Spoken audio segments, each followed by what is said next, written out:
l'association AHD a décidé d'organiser une conférence de presse pour commenter la décision du Conseil.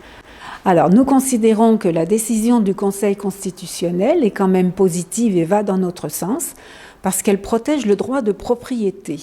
En ce sens que, en 1906, quand on installait un poteau ou un petit pylône sur une propriété, ça ne gênait pas le propriétaire dans son droit de passage, dans son droit de propriété.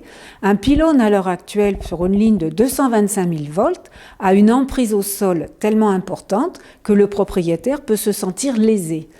Dorénavant, il aura la possibilité de saisir le juge administratif qui décidera si c'est une expropriation qu'il est nécessaire de faire ou bien si c'est simplement une servitude. Cela dit, pour nous, qu'il s'agisse d'une servitude ou d'une expropriation, dans les deux cas, il y aurait pylône.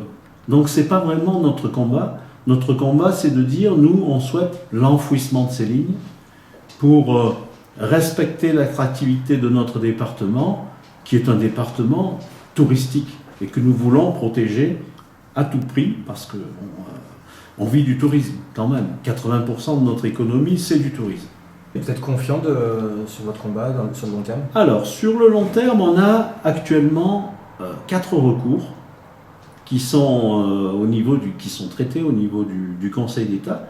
L'État va commencer à se prononcer sur un des recours, et on pense que c'est sur le projet P4, c'est-à-dire la ligne 225 000 qui part de Serponçon et qui monte à l'Argentière.